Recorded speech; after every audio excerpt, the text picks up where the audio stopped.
2030 के इस भारत के इस खास कार्यक्रम में आप सभी का स्वागत है। आज हमारे साथ मेहमान जुड़े हैं उत्तर प्रदेश से।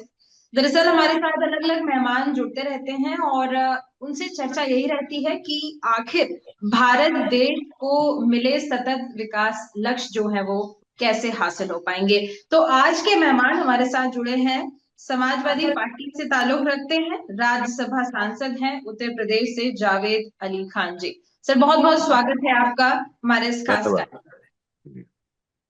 धन्यवाद। जी जी जी।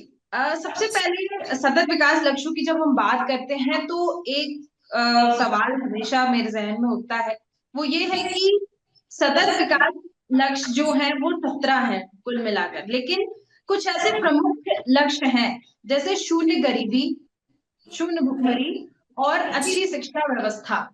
ये 3 ऐसे बेसिक लक्ष्य हैं जो भारत देश के लिए बहुत अहम है।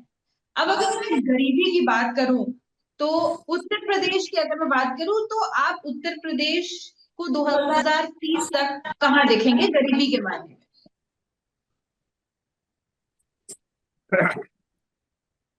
देखिए, गरीबी दूर करना जी हर सरकार का लक्ष्य होना चाहिए।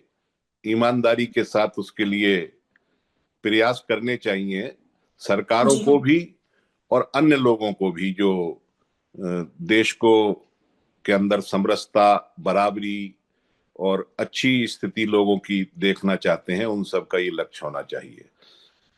सरकारें अपने अपने एंगल से इसके लिए प्रयास करती हैं, लेकिन बदकिस्मती ये है कि सरकारों द्वारा किए गए प्रयास, दावे तो उनके बहुत ज्यादा होते हैं, लेकिन जमीन पर वो इतने अधिक होते नहीं हैं जितने दावे होते हैं। तो मैं समझता हूं कि 2030 की जहां तक आप बात कर रहे हैं, अभी लग नहीं रहा कि बहुत ज्यादा कुछ उसमें जो वर्तमान स्थिति है उससे स्थिति कोई उसके विपरीत होने वाली है, क्योंकि लक्ष्य तय करना एक अलग बात है और उसके लिए ईमानदाराना प्रयास करना एक अलग बात है। मैं समझता हूं कि जब तक संपत्ति का या धन का कुछ हाथों में केंद्रीयकरण होता रहेगा, तब तक गरीबी सही मायनों में दूर नहीं हो सकती और बराबरी और समरसता का जो लक्ष्य हम हासिल करना चाहते हैं वो करने में परेशानी होगी। तो मुझे 2030 तक कोई बहुत ज्यादा बदलती हुई तस्वीर नजर इस फील्ड में नहीं आ रही। सर, आपने ये चीज कही कि लक्ष्य तय करना अलग बात है और उन चीजों को लागू करना अलग बात है, ग्राउंड लेवल पर काम करना अलग बात है। जाहिर सी बात है क्योंकि 2030 के लक्ष्य तो मिल गए हैं, लेकिन जब हम ग्राउंड लेवल पर उतर कर देखते हैं तो चीजें कुछ खास बेहतर दिखाई नहीं देती है।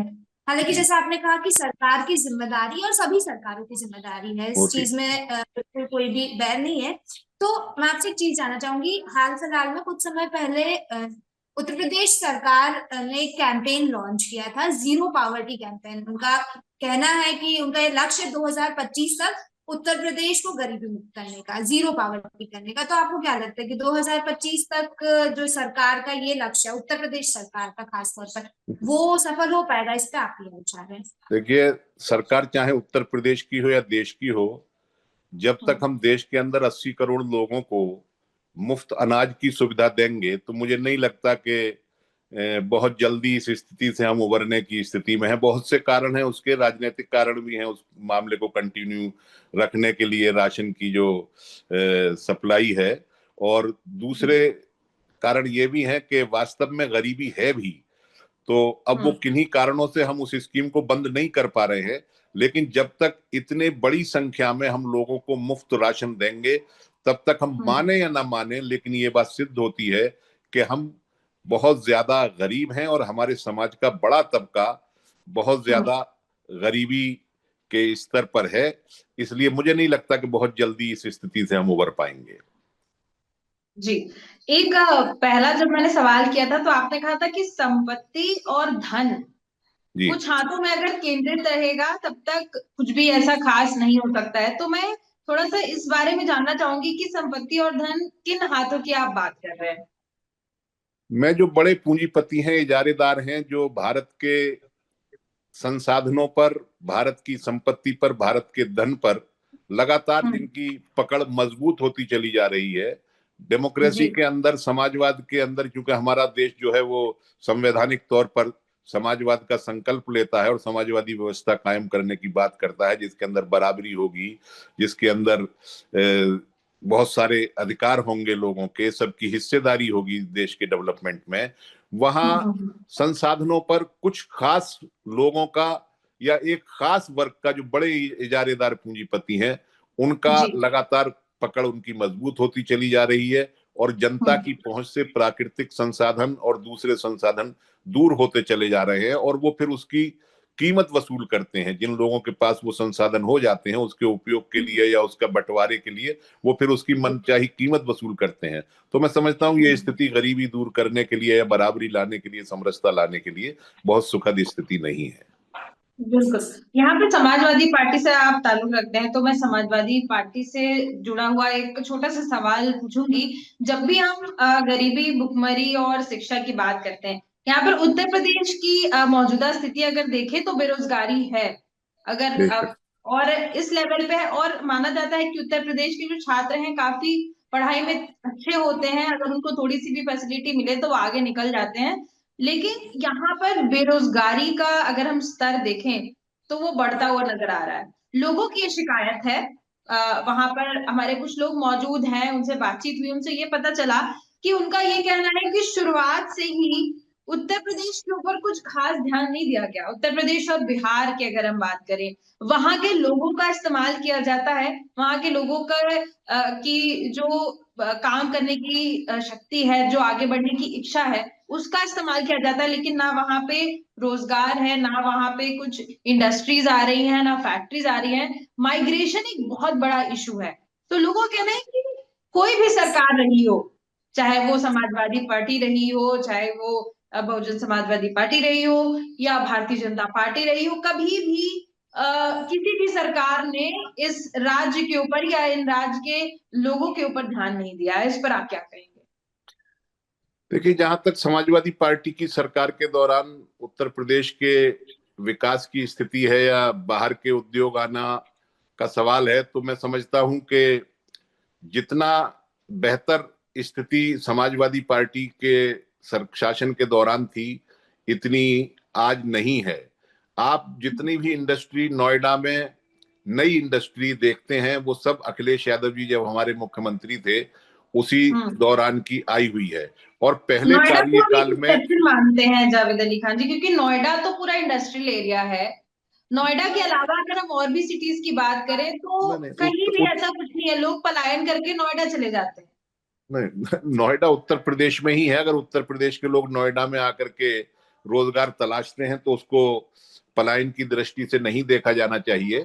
और उत्तर प्रदेश के अंदर अनेक स्थानों पर नए नए उद्योग लगे थे और हमने बहुत कोशिश की थी कि कृषि आधारित उद्योगों को हमारी सरकार के दौरान बढ़ावा दिया गया था। और आज मैं ये कह सकता हूं कि पहले कार्यकाल में, जो वर्तमान सरकार है उसका जो पहला कार्यकाल था, उसमें पूरे कार्यकाल में उन्होंने जितने भी उद्घाटन और फीते काटे थे, वो समाजवादी पार्टी के सरकार के दौरान जो चाहे उद्योग शुरू किए गए हों और दूसरे विकास की गतिविधियां रही हो, उनके ही इन्होंने पहले कार्यकाल में फीते काटे थे। और इन्होंने जितनी भी इन्वेस्टर्स मीट की हैं, उनमें आज तक कुछ भी नतीजा हासिल नहीं हुआ। जब वो मीट होती हैं तब बहुत सारे एमओयू साइन होते हैं बड़े बड़े इंडस्ट्रियल हाउसेस के साथ और विदेशी कंपनियों के साथ, लेकिन वो कहीं नजर नहीं आती है। बस सवाल यही उठता है कि सर देखिए, अगर डेवलपमेंट अच्छा खासा हुआ तो फिर जनता ने चुना क्यों नहीं दोबारा? देखिए, जनता के चुनने के बहुत सारे कारण होते हैं। मैं आपको नाम याद होगा, मणिपुर में एक शर्मिला इलोम है, जो वहां जो कानून लगा हुआ था उसके खिलाफ उन्होंने कितनी लंबी भूख हड़ताल की थी और कितना व्यापक उनके लिए लोगों का समर्थन होता था। लेकिन जब वो चुनाव में गई तो उन्हें 300 कुछ वोट मिले थे एक एमएलए का चुनाव लड़ने के वक्त पे, जबकि बहुत लोकप्रिय वहां की शख्सियत रही थी। तो चुनाव के दौरान बहुत सारे कारण होते हैं, बहुत सारे अब दिल्ली में जब सरकार बनती है या पिछले लोकसभा के चुनाव में जो विपक्षी दलों की स्थिति मजबूत हुई और अकेले भारतीय जनता पार्टी सरकार में नहीं आई, तो भारतीय जनता पार्टी का क्या कहना था? उसका कहना यह था कि भ्रम पैदा कर दिया। तो अपोजिशन में रह करके तो दूसरी पार्टियां भ्रम पैदा करती हैं, तो सरकार में रहने वाली पार्टी किस हद तक भ्रम पैदा कर सकती है वो आप अंदाजा लगा सकती हैं। तो मैं यही कहना चाहूंगा कि चुनाव के लिए बहुत सारे फैक्टर होते हैं, अकेला विकास फैक्टर नहीं होता है। लेकिन सर मेन अगर मैं कहूँ तो फैक्टर तो विकास ही होना चाहिए। अगर बहुत से मुद्दे हो जाते हैं बिल्कुल इस बात से मैं आपकी सहमत हूँ। मैं इस बात से पूरी तरीके से सहमत हूं आपकी कि चुनाव के वक्त विकास को मद्देनजर रखा जाना चाहिए और बुनियादी मुद्दा जो है वो विकास ही होना चाहिए चुनाव का। लेकिन अब ये मंदिर मस्जिद के सवाल कहाँ लेकर के जाएंगे, और फिर जिस तरीके से छोटी छोटी घटनाओं को मीडिया के माध्यम से प्रचारित किया जाता है, जो रस्सी का सांप बनाया जाता है, सांप की रस्सी बनाई जाती है, ये सारी चीजें भी बहुत बस वही है ना कि पार्टियां समझती नहीं है कि जनता को भी एक वक्त पर समझ आएगा। जनता मूर्ख नहीं है, एक बार धोखा हो सकता है, 2 बार हो सकता है, तीसरी बार तो समझ जाएगी जनता, और जहां उनको सही लगेगा उसी डायरेक्शन में जाएगी। जी दामिनी, तीसरी बार में काफी कुछ समझी है जी। काफी बड़ा बदलाव देखने को मिला है हालांकि इस बार सर, और विकास खैर जाहिर तौर पर एक मुद्दा होना चाहिए, और विकास के साथ साथ एक और मुद्दे पर मैं थोड़ा सा लाइट डालना चाहूंगी, शिक्षा। क्योंकि हम अक्सर देखते हैं कि जो चुनाव के पहले प्रचार प्रसार होता है, जो बड़े बड़े वादे किए जाते हैं सरकारों द्वारा, उसमें कहीं भी शिक्षा को उतनी इम्पोर्टेंस नहीं दी जाती जितनी देनी जानी चाहिए। हालांकि एक लक्ष्य हमारा शिक्षा भी है कि 2030 तक भारत देश में शिक्षा का जो स्तर है वो एक बेहतर पैमाने पर पहुंच जाना चाहिए। तो क्या लगता है आज की जो स्थिति है, जिस तरह से शिक्षा मिल रही है युवाओं को, आज के बच्चों को, क्या 2030 तक भारत देश उस लेवल पर पहुंच पाएगा कि लोगों को बेहतर शिक्षा मिल सके? देखिए, मेरा मानना यह है कि शिक्षा का क्षेत्र जो है आजादी के बाद से भारत में प्रत्येक राज्य में, चाहे कोई सा भी राज्य रहा हो, उस पर इतना ध्यान नहीं दिया गया जितना दिया जाना चाहिए था। कारण क्या रहे हैं इसके लिए बहुत लंबी बहस हो सकती है, बहुत लंबी चर्चा हो सकती है, लेकिन मैं यही कहना चाहूंगा कि शिक्षा को प्रायोरिटी पर रखा जाना चाहिए। मैंने शुरू में अपनी बात के कहा था कि लक्ष्य तो हम तय कर लेते हैं, लेकिन उन लक्ष्यों को दोबारा से उनका हम समीक्षा नहीं करते कि हम कितना पूरे कर पाए, कितने नहीं पूरे। मैं 2-3 उदाहरण आपको देना चाहूंगा। जब न्यूक्लियर डील हुई थी तब कहा गया था कि 1924 तक भारत के अंदर बहुत सस्ती बिजली हम जो है नाभिकीय ऊर्जा से पैदा करेंगे, यूरेनियम खरीदने के लिए हम समझौता करना है बहुत अच्छी, और 2024 तक हम यूरेनियम इस्तेमाल करेंगे और 2024 के बाद हम थोरियम पर चले जाएंगे। जब न्यूक्लियर डील हो रही थी 2008 की मैं बात कर रहा हूं, और 2024 तक सबको बिजली मिल जाएगी, बहुत सस्ती मिल जाएगी।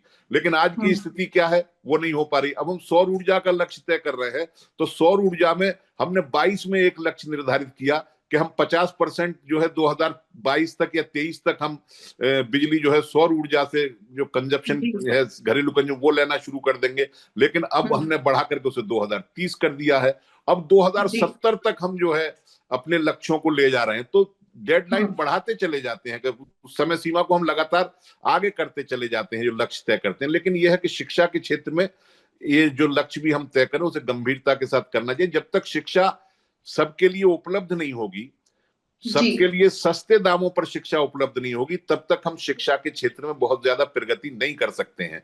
और बदकिस्मती यह है कि हमारे देश में शिक्षा का स्तर तो यकीनन बेहतर हुआ है, लेकिन वो लगातार महंगा होता चला गया है और आम आदमी की पकड़ से शिक्षा दूर होती चली गई है। सरकारी संस्थानों में बुरी हालत हो गई है, वहां इतना लोड हम ले नहीं सकते, तो हम उसको बढ़ाने की बजाय नए नए प्राइवेट संस्थाएं जो है निजीकरण उसका शिक्षा का करते जा रहे हैं। निजीकरण तो एक हद तक समझ में आता है, लेकिन व्यवसायीकरण उसका हो रहा है। शिक्षा को जो है पूरे तरीके से हमारे देश के अंदर आज अच्छी शिक्षा को उद्योग के तरीके से ट्रीट करते हैं लोग, उसमें पैसा लगाते हैं, इन्वेस्टमेंट करते हैं, प्रॉफिट पैदा करते हैं, जबकि शिक्षा जो सामाजिक सरोकार होना चाहिए था। तो मैं समझता हूं कि शिक्षा के क्षेत्र में जरूर हमें प्रयास करना चाहिए और हमारी सब सरकारों को ईमानदाराना उसके लिए प्रयास बहुत जरूरी है उसके। बिल्कुल। चलिए एक आखिरी सवाल, क्योंकि समय सीमा है, तो एक आखिरी सवाल मैं आपसे पूछना चाहूंगी कि आपको क्या लगता है कि भारत देश की सबसे बड़ी समस्या क्या है? सबसे बड़ी समस्या क्या है? और साथ ही अगर समाजवादी पार्टी को अवसर मिला तो समाजवादी पार्टी किस तरीके से बदलाव ला सकती है? देखिए, मुझे लगता है कि भारत के अंदर, मैंने जैसे कहा कि संसाधनों पर कुछ लोगों का कब्जा है और सबकी भागीदारी देश के विकास में समाज के सभी वर्गों की नहीं है। ये एक बहुत बड़ी समस्या है। बेरोजगारी और शिक्षा के जो सवाल हैं वो बहुत महत्वपूर्ण हैं, लेकिन वो बगैर सब लोगों की बराबर भागीदारी के देश को आगे बढ़ाने में और देश को मजबूत करने में सबकी बराबर भागीदारी होनी चाहिए, और सबका प्राकृतिक संसाधनों पर और देश के दूसरे संसाधनों पर सबका बराबर का हिस्सा, जितनी उनकी संख्या उसके हिसाब से होना चाहिए। तो वो काम करना चाहिए। मैं निश्चित रूप से इसको जातीय जनगणना की तरफ अपनी बात को लेकर के जाना चाहूंगा। जब जातीय जनगणना होगी तो हमें पता चलेगा कि समाज में कौन वर्ग कितना है, कितना लाभ ले रहा है, कितना योगदान दे रहा है। वो प्रयास करना चाहिए कि लाभ भी बराबर बटे और रेस्पॉन्सिबिलिटी जो देश के विकास के लिए वो भी बराबर हो। इसके लिए तो जातिगत जनगणना आपको नहीं लगता कि कहीं ना कहीं सही नहीं है भारत देश के लिए? ऑलरेडी देख रहे होंगे आप कि जाति को लेकर कितना विवाद है भारत देश में। अगर ये पता चल जाए कि इस पर्टिकुलर जाति के लोग ज्यादा है, जितनी भी इस वेलफेयर, पर्टिकुलर जाति के लोग कम है, तो कहीं ना कहीं वो आपसी जो सामंजस्य भी बना हुआ है वो भी नहीं बना रहेगा। जितनी जितनी वेलफेयर स्कीम है सब जाति आधारित है हमारे देश के अंदर है। और जो सरकार ने कुछ नया काम किया, आर्थिक आधार पर जो आरक्षण दिया, वो भी एक तरीके से जातिगत आरक्षण ही है। अगर वो तो सामान्य वर्गों को आर्थिक आधार पर जो आरक्षण दिया है, तो अगर सामान्य कह रहे हैं तो उसके अंदर सभी जातियों के लोग आर्थिक आधार पर आने चाहिए थे उस 10% रिजर्वेशन में, लेकिन वो एक तरीके से सवर्ण आरक्षण बन करके रह गया है। तो मैं ये कहना चाहता हूं कि जाति के आधार पर हम आइडेंटिफिकेशन करने का सबसे अच्छा यूनिट जो है, डेवलपमेंट की क्या स्थिति है और उनकी क्या समाज में स्थिति है, आर्थिक स्थिति क्या है, वो हमने जो है जाति को ही मान रखा है। आज से नहीं, बहुत पहले से मान रखा है, और वर्तमान सरकार ने भी उससे कोई ऐतराज नहीं किया है, वो भी उसी रास्ते पर चल रही। तो गिनने में कौन सी परेशानी है? मेरे ख्याल से कोई परेशानी होनी नहीं चाहिए उसको। बिल्कुल। देखिए कहीं ना कहीं जातिगत तौर पे जो जनगणना होगी तो पॉलिटिकल पार्टीज को इससे कहीं ना कहीं फायदा जरूर मिलेगा। इस वजह से इस नहीं, पर लोगों का पॉलिटिकल पार्टी फायदा ज्यादा फोकस होगा। रहती है। पॉलिटिकल पार्टीज को तो कुछ को नुकसान भी हो जाएगा, लेकिन लोगों को तो लोगों कोई को फायदा सबको नहीं हो फायदा रहा हो सर। जाएगा। लोगों को क्या फायदा हो रहा है? कोई जो फायदा नहीं हो रहा। जो बेचारे बस जाते हैं, वोट देते हैं, वापस आ जाते हैं, उनको पता भी नहीं चलता कि उनके वोट गए कहाँ और उनका क्या हुआ। जो विकास की रफ्तार में पिछड़ गए हैं उनको टारगेट करने में, उनको आगे लाने में थोड़ी मदद मिल जाएगी उससे। बिल्कुल। चलिए आपने बहुत अच्छी बातें बताई। आपने सबसे पहले ये कहा कि संपत्ति और धन जिनके हाथ पे केंद्रित है सबसे पहले संभालने की उनको जरूरत है। तो ये बड़ी बात है अगर इसको गंभीरता से लिया जाए तो। और बहुत सी ऐसी बातें आपने बताई, अगर उनको हम सामने रखते हैं, उन पर काम करते हैं, तो हो सकता है हम लक्ष्य के कुछ करीब पहुंच जाए। तो बहुत बहुत धन्यवाद सर हमारे साथ जुड़ने के लिए और तमाम अच्छी बातें करने। Thank you very much. Thank you. Thank you so much. नमस्कार। नमस्कार। नमस्कार सर। Thank you.